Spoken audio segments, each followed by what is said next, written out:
Bonjour les amis, même au milieu des bois, coupés de l'internet, on ressent la tension qui règne actuellement en France, attisée par des événements tels que le meurtre de la petite Lola, l'abominable crime perpétué la semaine dernière, vendredi. Donc les gens sont en émoi, évidemment, ça se comprend. Par qui a-t-elle été assassinée? Et à part ces gens qui viennent en horde submerger la France. Ce sont des hordes barbares, il faut le dire, il faut mettre les points sur les i. Et ces hordes barbares portent en elles un projet religieux clair et net. Alors évidemment, ce n'est pas un projet chrétien et ce n'est même pas un projet miscible avec la chrétienté.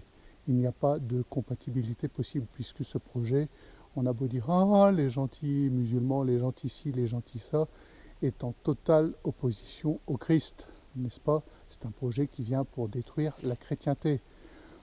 Et pourquoi sommes-nous envahis par ces hordes? Parce que la nature a horreur du vide, parce que les chrétiens dans l'ensemble ont apostasié.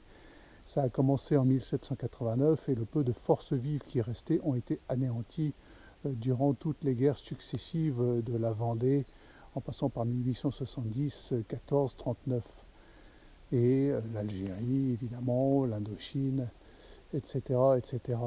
Et donc nous n'avons plus dans nos églises que voilà, de vagues baptisés qui viennent partager un vague repas sans même communiquer entre eux à la messe dominicale, euh, perpétuée par, enfin perpétuée entre guillemets, des Mathieu TikTok à plus ou moins grande échelle. Voilà. Lui étant un cas évidemment extrême, mais parfaitement représentatif de finalement ce que doit devenir cette Église catholique, c'est-à-dire une ONG, enfin catholique entre guillemets, une ONG mondialiste, sans goût ni saveur, appelée à être grand remplacée par des hordes barbares.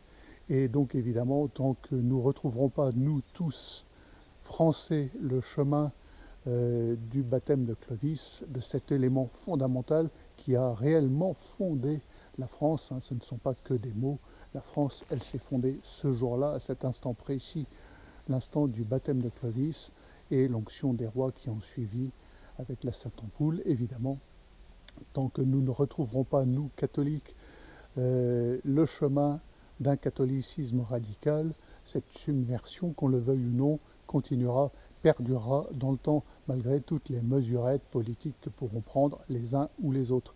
Tant que ces uns et ces autres revendiqueront un laïcisme, une république laïque avant tout, nous ne pourrons rien faire contre ce qui est arrivé vendredi et qui va continuer.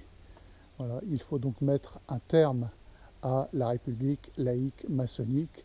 Et si nous n'en sommes pas capables, nous ne sommes pas dignes de survivre en tant que pays, en tant que nation, en tant que peuple. Et nous pourrons toujours pleurer sur nos morts.